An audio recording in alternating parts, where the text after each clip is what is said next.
Assalamualaikum warahmatullahi wabarakatuh. Sobat Gentayangan, jumpa lagi dengan gua Om Adi dari channel favorit kita Gentayangan. Apa kabar semua sobat hari ini? Gue berharap semua sobat Gentayangan dalam kondisi baik, dalam kondisi yang sehat, sehingga kalian semua dapat menjalankan aktivitas dengan prima. Dan sekarang, siapin diri lo untuk merinding.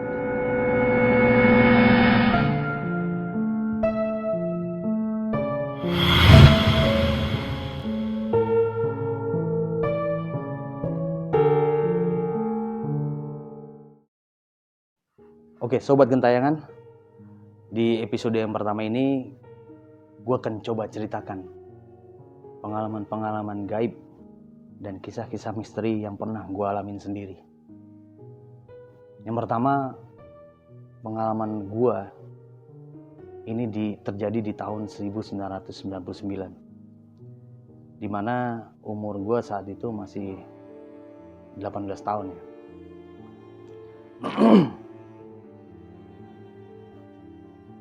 Dan kejadian ini gue alamin di Jakarta ya, di rumah keluarga gue sendiri ya. Di tahun-tahun itu anak-anak remaja pasti gila dengan pertandingan bola ya, khususnya liga-liga luar negeri ya. Nah saat itu memang marak disiarkan di televisi nasional ya. Dan kemudian gue sebagai remaja juga suka nonton pertandingan liga-liga luar negeri. Yang kebanyakan liga luar negeri itu disiarkan malam sob, di atas jam 9 gitu ya. Karena memang memang kondisi ya, kan perbedaan waktu di luar negeri dan di Indonesia. Kemudian di satu malam gue nonton salah satu pertandingan Liga Italia, seingat gue, tapi gue lupa sih itu pertandingan antara kesebelasan mana lawan kesebelasan mana. Tapi yang pasti gue nonton pertandingan bola saat itu. Nah di keluarga gue itu nggak semuanya suka pertandingan bola. Gue yang paling suka nonton pertandingan sepak bola ya. Jadi saat itu sekitar jam 10 malam gue nonton salah satu pertandingan tadi. Gue sendiri karena keluarga gue semua sudah masuk kamar ya. Semua sudah tidur. Kemudian gue nonton sendiri. Nah kebetulan di rumah gue tuh ada salah satu TV di ruang tamu gitu. Jadi gue paling sering nonton di situ. Nah di situ ada sofa gitu ya, ada tempat duduk gitu. Ya selayaknya ruang tamu lah ya. Tapi gue lebih suka nonton tiduran di lantai gitu. Karena TV ada di lemari TV gitu. Kemudian gue nonton dari lantai. Nah saking asiknya gue nonton pertandingan itu, gue ngerasa saat itu gue udah mulai ngantuk sob. Gue udah mulai ngantuk, kemudian ya secara nggak sadar lah ya, gue tertidur saat itu. Tapi gue selalu punya kebiasaan TV itu selalu gue set timer sleepnya. Jadi ketika gue udah nggak kuat lagi untuk nonton dan gue tertidur, TV juga dalam 1 atau 2 jam itu TV langsung mati gitu. Nah saat itu gue udah tertidur ya sob ya, gue udah tertidur. Kemudian gue tuh dalam tidur gue berubah posisi sob. Gue yakin lo semua atau semua orang rata-rata pernah ya, atau bahkan semua orang tuh pasti pada saat tidur pasti secara nggak sengaja atau tanpa disadari kita berpindah posisi ya. Kita pindah posisi misalnya dari kanan ke kiri gitu ya. Nah pada saat itu, saat gue pindah posisi, gue secara tidak sengaja mata gue melek sob, atau mata gue terbuka. Otomatis gue bisa lihat apa yang ada di situ kan, yang ada di ruang tamu gue itu. Kebetulan sebelum gue nonton itu memang lampu sudah gue matiin sob, jadi saklarnya udah gue matiin. Jadi cuma ada cahaya lampu dari teras, kemudian ada cahaya lampu dari ruang belakang gitu ya. Nah ketika mata gue terbuka dan gue pindah posisi itu tadi, gue bener-bener ketakutan sob. Karena saat itu gue ngelihat ada satu sosok ya, pria ya, laki-laki. Itu dia pakai jubah putih dan juga pakai sorban putih sob. Begitu gue balik posisi, gue langsung merem lagi sob. Tapi gue berpikir gue nggak bisa tidur lagi. Gue berpikir sosok itu siapa? Karena di rumah gue nggak mungkin ada sosok seperti itu sob. Keluarga gue nggak ada yang pakai jubah, kemudian pakai sorban seperti itu. Ini tampilannya tuh seperti seorang alim gitu ya, seorang yang seperti kiai mungkin ya, kalau gue bisa gambarin seperti itu ya. Tapi gue nggak begitu jelas sih raut mukanya sob ya, gue nggak begitu jelas. Jadi yang gue paling mencolok, yang gue lihat paling mencolok itu adalah jubah atau pakaian yang dia kenain sih sob. Gitu. Nah dalam ketakutan itu gue nggak berani buka mata lagi sob, dan gue nggak berani lagi untuk balik posisi seperti itu. Nah waktu gue lihat dia, itu dia memang lagi duduk di atas sofa, kemudian dia lihat ke arah gue sob. Dia lihat ke arah gue, dia seperti sedang melihat gue sedang tidur gitu. Nah dalam ketakutan itu gue berpikir sob, gue seperti timbul rasa penasaran gitu. Gue pengen lihat lagi. Akhirnya dengan segala keberanian gue balik badan, kemudian gue buka mata gue, ternyata sosok itu udah nggak ada. Dan gue langsung bangun, gue langsung nyalain itu lampu, gue langsung menuju saklar lampu ruang tamu gue nyalain. Begitu keadaan terang, sosok itu benar-benar udah nggak ada.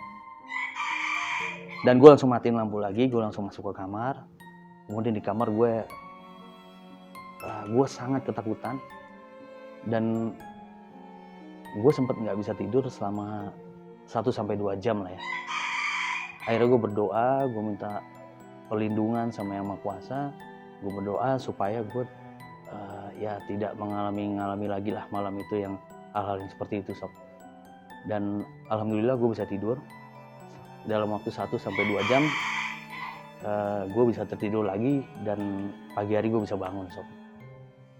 Itu sih cerita gue yang pertama. Jadi sampai saat ini gue juga nggak tahu sosok itu siapa sebenarnya. Ya gue sempet sih bertanya ke orang tua gue, ke keluarga gue gitu. Tapi ya mereka juga nggak tahu itu siapa gitu. Ya gue sih berharap itu jadi maksudnya ada hikmah di balik itu ya. Gue berharap sih itu positif ya sob, bukan negatif. Tapi gue yakin sih itu positif, karena yang muncul saat itu adalah orang yang berjubah kemudian pakai sorban. Pasti itu hal ya ke arah yang positif lah sob ya. Itu sih cerita gue yang pertama seperti itu. Nah gue juga ada lagi nih sob, pengalaman yang lain. Ini gue alamin di rumah gue juga gitu, sama di Jakarta ya. Di rumah gue juga, di rumah yang sama gitu ya. Ini kalau kemarin, kalau yang sebelumnya maksud gue, kalau yang sebelumnya itu gue ngelihat sosok pria, artinya orang. Yang sekarang gue ngelihat bukan orang sob, tapi gue ngelihat sosok, atau gue bilang sosok lah ya. Sosoknya itu adalah sosok binatang sob. Dan lo tau binatangnya apa? Binatangnya macan sob. Jadi ceritanya ini nggak di tahun yang sama sih. Ini di setahun kemudian. Ini di tahun 2000 ya. Sama. Tapi waktu itu gue nggak nonton pertandingan bola. Gue lagi nonton pertandingan yang lain. Maksud gue nonton acara yang lain tapi malam gitu ya. Gue nonton TV di ruang tamu yang sama gitu ya. Kemudian gue tertidur, entah gue juga nggak tahu tertidur berapa lama gitu ya. Tanpa gue sadarin gue balik posisi lagi sob. Gue balik posisi, mata gue melek lagi. Begitu gue melihat ke arah atas ke arah langit-langit rumah gue. Lo tahu apa yang gue lihat? Itu seekor macan. Awalnya gue tuh nggak sadar kalau itu seekor macan. Kenapa? Karena waktu gue balik badan dan gue pindah posisi, mata gue melek. Begitu gue ngelihat ke arah atas, itu sebenarnya ada satu kayak, ya memang gue ngelihat seekor binatang sih. Cuma gue sebenarnya belum menyadari kalau itu binatang gitu. Dan gue sempat liatin binatang itu di langit-langit rumah gue itu tadi. Gue liatin, akhirnya gue baru sadar sob, ketika macan itu bergerak sob. Dia bergerak kira-kira 2 langkah gitu loh. Nah begitu dia bergerak 2 langkah, gue baru sadar bahwa itu macan. Kenapa? Karena gue sempat ngelihat ada belang-belang hitam dan kuning sob. Karena macan memang ada belang hitam kuningnya kan. Nah kenapa gue lihat, sedangkan lampu kan gue matiin. Memang ada cahaya lampu yang masuk dari teras sob.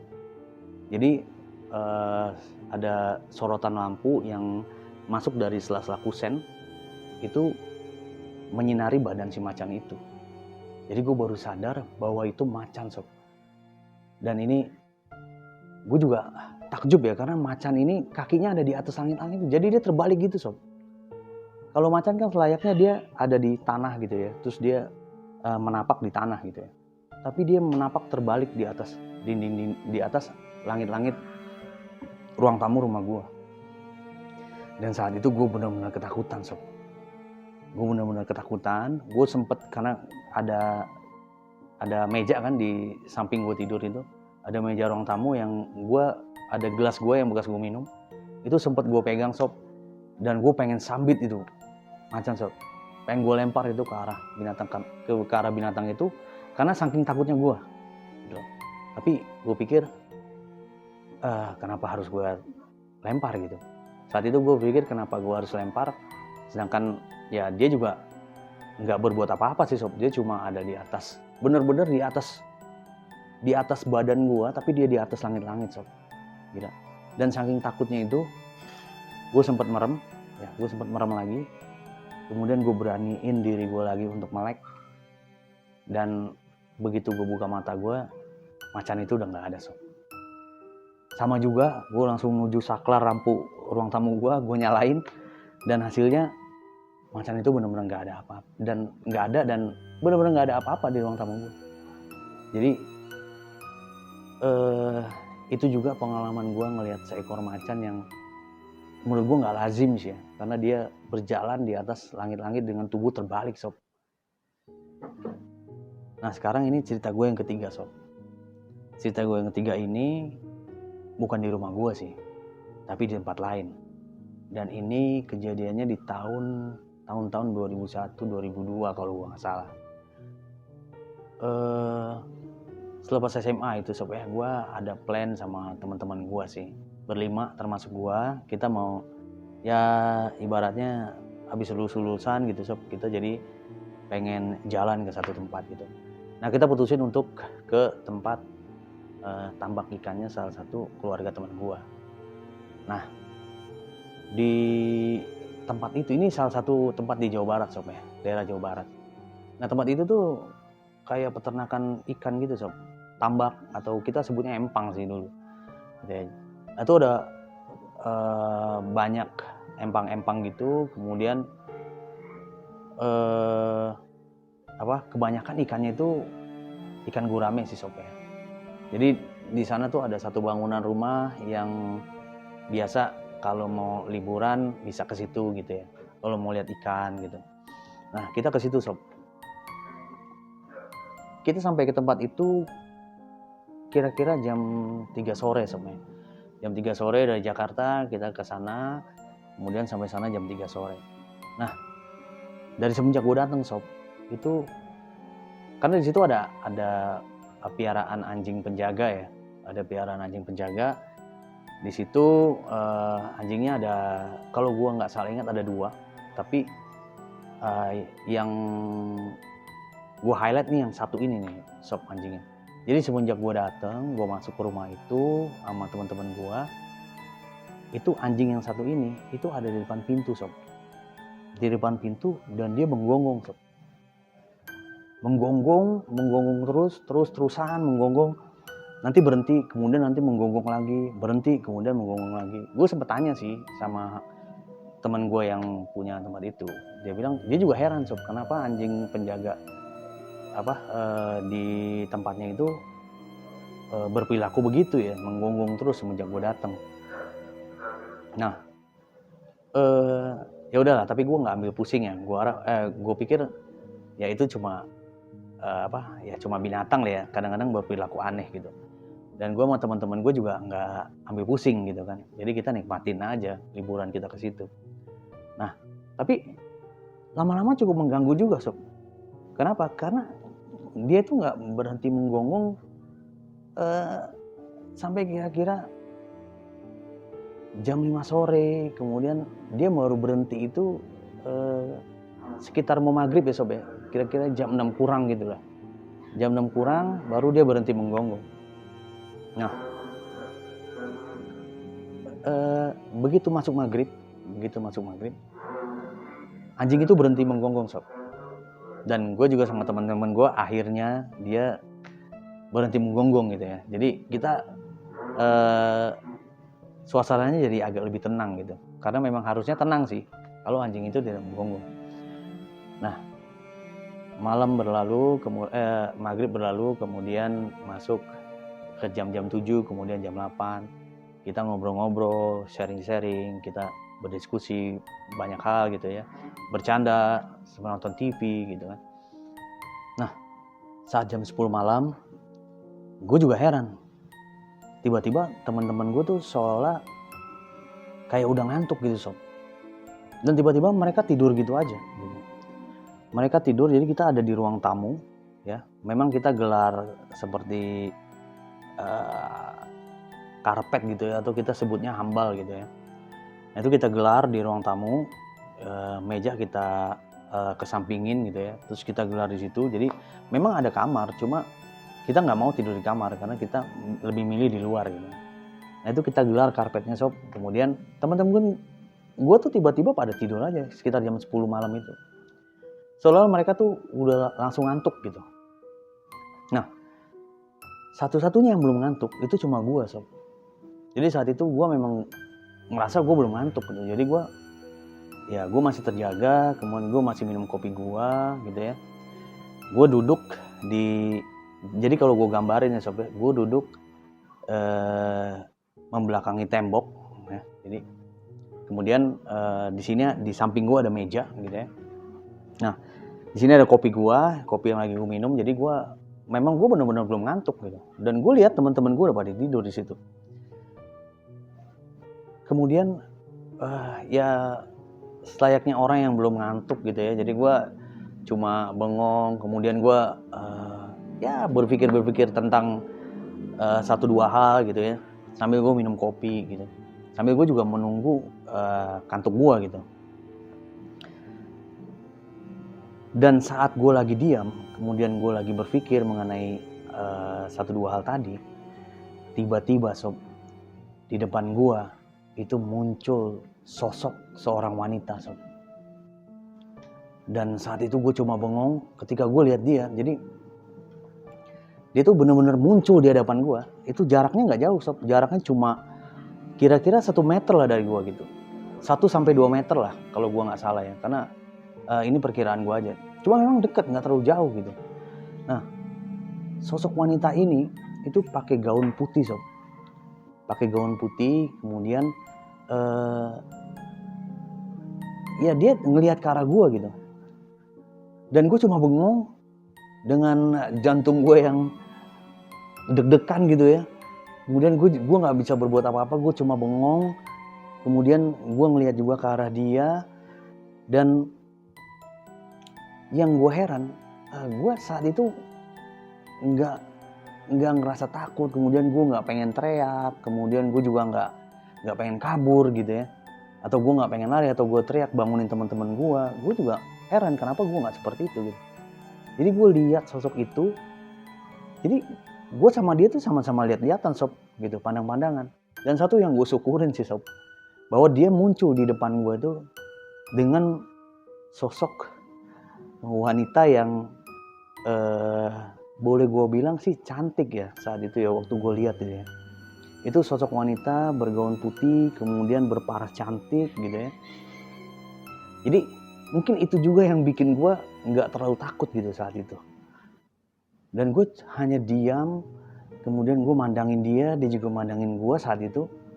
Kemudian setelah beberapa detik ya, nggak lama, itu dia mulai tersenyum sob ke arah gue sob.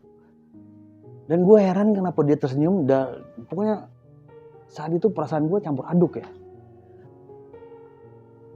Gue takut, kemudian gue juga akhirnya ada timbul dalam diri gue tuh, gue membalas senyumnya juga gitu loh sob. Jadi dia senyum ke gue, akhirnya gue juga senyum ke dia gitu sob.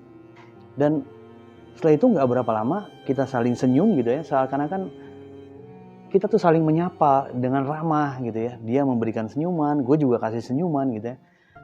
Dan nggak berapa lama dia berbalik badan sob, tapi nggak balik membelakangi gue. Dia hanya berdiri menyamping, kemudian tiba-tiba tubuhnya menyamping. Jadi gue lihat dia dari samping, dan saat itu gue pandangin sob dia dari atas sampai bawah. Itu gue inget banget ya, gue ngelihat dia dari atas sampai bawah, dari ujung kepala sampai dengan ujung kaki. Gue nggak lihat kakinya sob, tapi memang gaunnya sampai bawah sih, menyentuh tanah, tapi gue nggak lihat kakinya. Saat itu gue nggak lihat kakinya, gue hanya lihat gaunnya itu sampai ke bawah tanah sob. Dan gak berapa lama, gue juga gak tahu apakah dia berjalan atau dia terbang, gue gak bisa lihat kakinya. Tiba-tiba dia seakan-akan dia berjalan lurus ke depan gitu ya. Dan gue terus pandangin dia, pandangan gue gak beralih dari sosok wanita ini gitu. Gue pandangin dia jalan, gue pandangin gitu ya. Tapi dia gak lihat ke arah gue lagi. Dan dia berjalan terus, sampai dengan dia hilang menembus tembok sob. Dia hilang menembus tembok. Itu tembok kamar mandi ya sob ya. Itu tembok kamar mandi. Dia jalan menembus tembok itu, kemudian dia hilang. Dan dalam hitungan beberapa detik, gue tersadar bahwa gue langsung istighfar ya sob. Astagfirullahaladzim, gue bilang, itu apa tadi gitu. Dan itu siapa tadi gitu kan. Gue langsung saat itu gue langsung merinding gitu ya. Gue merinding semerinding-rindingnya karena gue takut malam itu ada hal-hal yang terjadi lagi sama gue gitu. Dan gue juga kalau memang itu benar orang misalnya sob ya, yang pertama gue ngeliat ada sosok wanita dari siang yang wujudnya seperti itu. Yang kedua, gue nggak lihat kakinya dia karena gaunnya menyentuh tanah gitu ya, gaunnya sampai dengan tanah. Yang ketiga yang gue heran, kenapa dia bisa menembus tembok itu sob. Dan saat itu gue tersadar bahwa mungkin ini bukan orang gitu ya. Dan yang pasti memang bukan orang karena dia bisa menembus tembok itu sob. Dan saat itu gue cuma istighfar, gue berdoa supaya gue dijauhkan dari hal-hal buruk di wilayah itu. Dan akhirnya gue coba untuk tidur sob. Gue coba untuk tidur, walau dalam keadaan yang gue benar-benar takut gitu ya. Kemudian alhamdulillah ya dalam waktu nggak berapa lama akhirnya gue tertidur sob. Dan gue nggak menceritakan hal ini ke teman-teman gue. Saat itu gue nggak cerita gitu karena gue pikir gue cuma lihat sendiri gitu ya. Kecuali ada gue lihat 2-3 orang yang lihat, mungkin ini nggak jadi apa, maksud gue takut mereka nggak percaya gitu sob. Kemudian besoknya kita ada acara bakar ikan gitu ya, karena kita ada ambil beberapa ikan. Kemudian setelah kita bakar, setelah isya, memang kita bakar ikan itu untuk dinner ya, untuk makan malam gitu ya. Kemudian setelah kita makan, memang di situ ada salah satu orang penunggunya sob, penunggu tambak ikan itu. Kemudian sebelum kita makan dia sempat bilang ke gua dan teman-teman gua semua bahwa ya kalau makan gitu ya, ya kita ibaratnya numpang-numpang, kemudian kita tawar-tawarin lah karena yang di sini tuh bukan cuma kita aja gitu. Nah, setelah gue denger dia ngomong begitu, gue baru sadar bahwa ya memang di sini bukan cuma gue gitu. Bukan cuma gue saat itu sama penunggu rumah, sama teman-teman gue, tapi ada yang lain di wilayah itu. Dan gue baru menyadari bahwa apa yang dibilang sama penghuni itu dengan apa yang baru gue alamin itu connect ternyata gitu ya. Dan ya gue simpulkan sih saat itu memang ya mungkin itu sosok wanita itu penunggu wilayah situ ya Sob ya. Itu menurut gue sih, tapi gue juga nggak pernah tanya-tanya lagi ke mereka sih. Ya itu sih Sob cerita gue yang atau pengalaman gaib gue yang pernah gue alamin sih. Ya sampai dengan saat itu sebenarnya sampai dengan saat ini maksudnya itu masih ada sih beberapa hal gaib yang pernah gue alamin lagi, dan ya mudah-mudahan nanti gue bisa menceritakan kembali kisah-kisah misteri atau pengalaman gaib yang pernah gue rasain sih. Itu aja. Terima kasih. Wassalamualaikum warahmatullahi wabarakatuh.